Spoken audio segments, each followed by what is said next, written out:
Oke guys, shalom. Selamat datang kembali di channel Jaya Hulu. Salam buat kita semua. Pada kesempatan ini kita akan membahas ya komentar Ustadz Abdul Somad soal desakan untuk menangkap dirinya. Jadi ada desakan masyarakat untuk menangkap Ustadz Abdul Somad terkait penistaan agama yang dilakukannya dalam beberapa waktu yang silam. Dikomentari oleh Pak Ahok. Coba kita lihat videonya. Saya akan putarkan bagi kita bagaimana apa yang dikatakan oleh Pak Ahok mengenai salib yang dinistakan oleh Percaya Abdul salib Somad. itu lambang mulia, bukan jin. Kok ketawa? Aku nggak nyindir siapa-siapa loh. Karena di salib itu ada jin kafir. Karena di salib itu ada jin kafir. Karena di salib itu ada jin kafir. Haleluya. Oke, jadi kita lihat di situ penistaan yang dilakukan oleh Abdul Somad adalah dia mengatakan karena di salib itu ada jin kafir. Nah, sekarang Abdul Somad sendiri melakukan pembelaan terhadap tuntutan masyarakat yang mendesak bahwa dirinya harus ditangkap dan dipenjara karena telah melakukan penistaan terhadap agama Kristen. Kalau Yahya Waloni ditangkap, maka Ustadz Abdul Somad juga perlu ditangkap. Kalau Muhammad Kacir ditangkap karena diduga telah melakukan penistaan agama, maka beliau juga semestinya diproses secara hukum. Baik, dia memberikan komentar seperti ini ya. Ini ada sebuah artikel dari OK News Time, dia bilang, begini komentar Ustadz Abdul Somad soal desakan untuk tangkap dirinya. 4 September 2021, berarti hari ini ya, beliau memberikan komentar terkait dengan desakan daripada masyarakat untuk menangkap Ustadz Abdul Somad ini. Nah, Ustadz Abdul Somad atau UAS angkat bicara soal tudingan penistaan agama dan disakan polisi untuk menangkap dirinya. Ya, jadi polisi didesak oleh masyarakat untuk menangkap diri daripada Ustadz Abdul Somad ini. Panca, Muhammad KC, dan Ustadz Yahya Waloni ditangkap. Namun UAS kerap dikaitkan dengan dugaan penistaan agama. Bukan hanya dugaan, sebenarnya memang demikian apa yang telah dilakukannya. Seperti yang kita lihat dalam video tadi saya putarkan. Coba kita lihat lagi apa Percaya yang salib dikatakan. itu lambang mulia, bukan jin. Kok ketawa? Aku nggak nyindir siapa-siapa loh. Karena di salib itu ada jin kafir. Karena di salib itu ada jin kafir. Karena di salib itu ada jin kafir. Haleluya. Ya, jadi seperti yang dikatakan oleh Pak Ahok bahwa salib itu adalah lambang kemuliaan sebenarnya, bukan adanya jin kafir di sana. Salib itu adalah lambang kemenangan di mana Tuhan Yesus telah menyelesaikan misi keselamatan dunia. Tetapi memang mulutnya Ustadz Abdul Somad ini membelokkan maknanya ya dan mengatakan bahwa di salib itu ada jin kafir. Baik, kita baca lagi komentar daripada UAS tanggapannya terkait dengan dirinya didesak oleh masyarakat supaya dia ditangkap oleh pihak kepolisian, ditangani. Karena pada saat itu sudah dibuat laporan tetapi rupanya dimintain tabayun saja oleh pihak MUI kepada Ustadz Abdul Somad, dan pada saat itu dia pun tidak meminta maaf. Dia hanya memberikan klarifikasi bahwa dirinya ceramah di internnya dia, ya. Dia tidak bermaksud untuk menyampaikan ceramah itu di publik, tetapi dia menyampaikan ceramah itu atas dasar pertanyaan yang disampaikan oleh jemaah pada saat itu. Nah, biarpun demikian, tetapi kan videonya tersebar di mana-mana dan pernyataan-pernyataan yang disampaikan ini adalah menyinggung umat Kristen, itu masalahnya. Sehingga beliau pada saat itu dilaporkan oleh teman-teman kita dari Kristen. Lalu pada saat dimintain keterangan, dia hanya katakan bahwa dia tidak salah, ya, dia tidak salah karena dia menyampaikan di internnya dia. Meminta maaf pun tidak dilakukannya sama sekali ya pada saat apa namanya dipanggil oleh MUI pada saat itu ya. Di sini dikatakan saya menjelaskan tentang akidah agama saya di tengah komunitas umat Islam di dalam rumah ibadah agama saya, kata UAS dalam keterangannya seperti dikutip dari Hobbs, jaringan Hobbs Kamis 2 September 2021 ya. dia menyampaikan ceramahnya di kalangan jamaahnya sendiri. Nah, ini jadi persoalan nanti ya, kalau kita juga ceramah, khotbah, pendeta khotbah, nyinggung, menista, itu berarti boleh kalau itu di kalangan jemaat sendiri ya, kalau itu yang menjadi alasan daripada Ustadz Abdul Somad. Karena itu ini perlu ditangani secara serius sebenarnya, sehingga nanti tidak ada penistaan-penistaan atau kasus-kasus penistaan seperti yang terjadi pada saat ini ya. Nah, karena itu secepatnya kalau bisa ditangani kasus Abdul Somad ini, diproses secara hukum. Kalau Yahya Waloni diproses secara hukum, mengapa?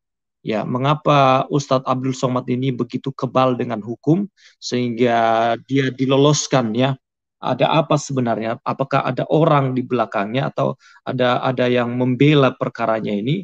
Sehingga dia bebas berkoar-koar, dia bebas mengatakan apa yang nanti disampaikannya kepada kalangannya sendiri, ya walaupun nanti itu penghinaan terhadap agama lain, tetapi kalau ini dibiarkan begitu saja maka akan ada kemungkinan ke depan dia pun masih melakukan penistaan terhadap agama lain, karena nanti alasan saya akan menyampaikan ini kepada jemaah yang pada saat itu hadir. Nah, kalau ada yang tersinggung dengan penjelasan saya, apakah saya harus meminta maaf katanya? Kemudian mantan dosen UIN Suskaryau itu lalu mencontohkan ceramah yang dimaksud hanya ditunjukkan untuk umat Islam dalam mempertajam akidah. Itu alasan dia ya. Nah, sesungguhnya kafirlah orang yang mengatakan Allah itu 3 dalam 1, 1 dalam 3, kata Ustadz Abdul Somad. Saya jelaskan itu di tengah umat Islam. Nah, katanya demikian di media pada saat itu. Ustadz Abdul Somad kemudian mempertanyakan apakah dengan memberikan ceramah ke kalangan umat Islam seperti itu dirinya harus melontarkan permintaan maaf, sehingga dia nggak minta maaf loh pada saat dia melakukan hal yang demikian. Dia membenarkan dirinya karena dia sampaikan di kalangannya sendiri. Nah, otomatis yang mendengarkan itu tersinggung ya. Apakah saya harus minta maaf? Tanyanya dia kepada orang-orang yang ada di sekitarnya pada saat itu. Ia pun menambahkan bahwa tak mungkin pihaknya dapat mengendalikan sampai mana ceramah itu akan menyebar. Sebab dalam kegiatan ceramahnya, ia pun tak mungkin meminta para jemaah untuk mematikan handphone atau melarang jemaah untuk merekam isi ceramahnya. Jadi tidak mungkin saya buat perjanjian dulu, payah sekali kalau ceramah sekarang kalau harus begitu, katanya demikian. Nah, yang perlu kita cermati adalah bagaimana mungkin dia memberikan alasan yang seperti itu, dia hanya karena menjawab pertanyaan daripada jemaahnya, lalu bebas untuk menistakan agama lain. Apakah itu boleh? Apakah itu diperbolehkan? Nah, ini yang menjadi pertanyaan kita. Karena kalau tidak, maka nanti akan ada orang-orang yang akan melakukan penistaan terhadap agama yang lain kalau itu diperbolehkan. Ya, baik. Di sini sudah ada Pak Heri. Shalom Pak Heri. Shalom, apa kabar? Puji Tuhan, luar biasa Pak. Lanjutkan Pak. Baik, terima kasih Pak Heri. Nah, sebenarnya kalau dikatakan bahwa salib itu adalah merupakan lambang sesuatu hal yang itu dikatakan bahwa di atas salib itu ada jin kafir. Nah, itu bagi dia, tapi bagi kami sebagai seorang Kristen ya salib itu adalah lambang daripada kemuliaan, ya, lambang kemuliaan melalui kematian Tuhan Yesus di atas kayu salib. Dia menebus dosa-dosa manusia, ya, manusia yang berhutang dosa terhadap Allah. Melalui kematian Tuhan Yesus di atas kayu salib, dia membebaskan umat manusia. Jadi itu bukan lambang kehinaan, ya. Jadi tidak ada jin kafir di sana. Nah, kalau kita lihat apa yang dikatakan oleh Ustadz Abdul Somad ini kan sangat menyakiti perasaan umat Kristen ya. Nah, makanya kita perlu menyuarakan terus supaya tidak ada ke depannya orang-orang yang seperti Ustadz Abdul Somad ini ya, dengan beraninya nanti berkata bahwa saya menyampaikan ini di kalangan kami sendiri. Nah, ini nggak fair ketika kita membela iman kita nanti ke depan dan menyinggung soal iman mereka. Nah, ini dikatakan bahwa kita menista agama lalu ditangkap. Nah, kenapa Ustadz Abdul Somad ini tidak diperlakukan hal yang demikian? Nah, itu yang menjadi persoalannya. Baik, coba kita lihat lagi video ini ya. Percaya salib itu lambang mulia, bukan jin. Kok ketawa? Aku nggak nyindir siapa-siapa loh. Karena di salib itu ada jin kafir. Karena di salib itu ada jin kafir. Karena di salib itu ada jin kafir. Haleluya. Iya, jadi karena di salib itu ada jin kafir katanya. Makanya orang kalau lihat salib itu gemetaran, ketakutan. Wah, sejauh mana sih iman itu terganggu oleh karena adanya salib, oleh karena adanya jin kafir? Berarti iman yang bersangkutan, iman yang kecil begitu ya. Itu yang perlu kita pertanyakan. Ya, kalau imannya besar, maka apapun yang terjadi itu tidak akan menggoyahkan dia terhadap kepercayaannya. Ya, baik. Ada tanggapan Pak Heri? Ya Pak, ya ini kan soal persepsi ya Pak, yang berbeda dari sudut pandangnya. Dan Iya. secara undang-undang jelas bahwa Abdul Somad itu menistakan agama Kristen, menyakiti agama Kristen. Itu dari sudut pandang kami. Tapi bagi sudut pandang dia kan tidak, Pak. Itu masalahnya. Kan Iya. bagi dia waktu konferensi pers itu coba sudah ada yang jadi gini di kalangan Kristen itu bukan diem-diem baik, bukan diem-diem saja. Sudah banyak itu yang dilaporkan. Yahya Woloni itu setelah sekian lama dan kayaknya balancing gitu kan. Karena kasus Muhammad Kece maka di siapa Yahya Woloni. Yahya Woloni juga ditangkap kan gitu. Ya oke lah. Entah sebetulnya secara waktu ya terlambat, tetapi ya setidak-tidaknya sudah ada tindakan. Walaupun MUI ya terhadap Muhammad KC itu mengatakan, wah ini menistakan, kalau nggak ditangkap, nggak diproses tuntas, tas, jangan heran kalau terjadi kekacauan atau apa, silahkan pilih gitu kan.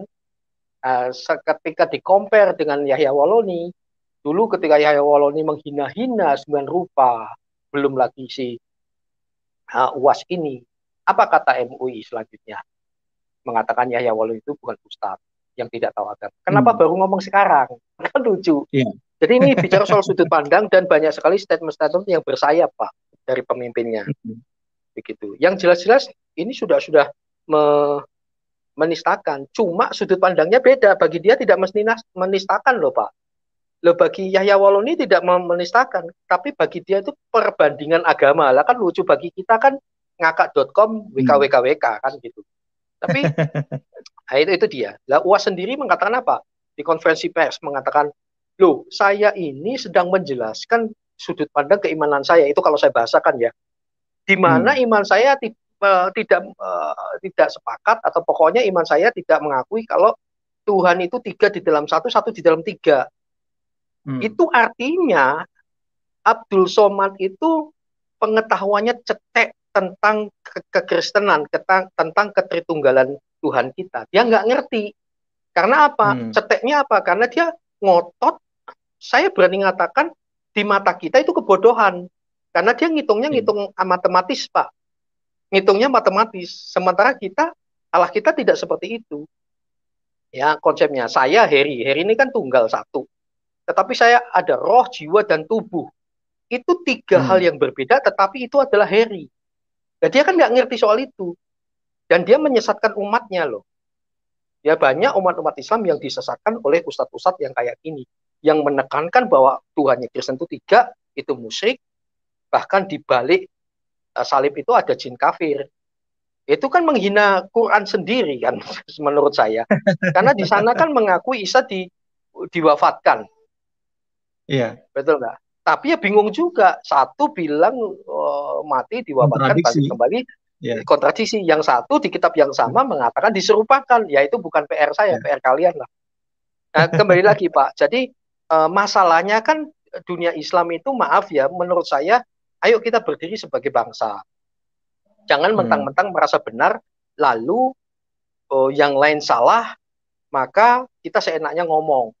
Dan seolah-olah gini, kalau saya mengutak-ngatik Alkitab, kita menjelek-jelekkan umat beragama yang lain, itu adalah dakwah. Tetapi ketika dikritisi, ketika balik kita kritisi, kita menjawab, itu dianggap itu penistaan. Itu kan lucu. Itu fakta. Ya itu Pak. Tapi luar biasanya ini baru saja nih Pak. Jadi mau bilang oknum, orang juga udah bosan mengatakan oknum. Kalau oknum ya 1-2 orang lah. Tapi ini rata-rata mirip semua Pak. Jadi ajaran atau oknum? Ya silakan dijawab. Iya Pak ya. Yeah. Silakan dijawab. Ajaran atau oknum? Semacam itu. Nah, contoh kejadian ini nih di Jemaat Ahmadiyah di Sintang ini kan baru saja digeruduk nih Pak. Ya akhirnya ya jawaban-jawaban yang penuh normatif, bersayap. Nah kalau kita kan sudut pandangnya sudut pandang kasih ya. Di kami juga ngalami kok ada yang kita sebut bidat. Seluruh dunia menganggap ini Kristen bidat, tetapi dilegalkan pada zaman Gus Dur waktu lalu. Menjadi dianggap Kristen, padahal kami tidak menganggap Kristen. Pokoknya kalau dia Kristen tapi tidak mengakui Yesus Tuhan, itu bukan Kristen, itu bidat. Tapi dilegalkan pemerintah. Apa yang terjadi? Pernahkah orang-orang yang Kristen mainstream, arus utama itu, terus menyerbu kelompok itu dibakar? Tidak ada. Jadi soal ajaran dan soal sudut pandang yang manusiawi atau tidak. Itu Pak. Baik, ya terima kasih Pak Heri, luar biasa sekali ya. Jadi hari ini tadi Pak ada komentar daripada Ustadz Abdul Somad, karena memang banyak desakan daripada masyarakat ya, YouTuber juga bersuara untuk menangkap dirinya kan begitu. Jadi dia jelaskan seperti yang konferensi pers dulu itu yang dia sampaikan itu di kalangannya sendiri, jadi tidak bermaksud untuk menyampaikan secara bebas, meluas begitu. Nah ini kan jadi persoalan nanti ke depan Pak. Kalau kita juga beralasan demikian begitu bersinggungan dengan mereka, apakah diperlakukan sama dengan Abdul Somad? Nah itu masalahnya.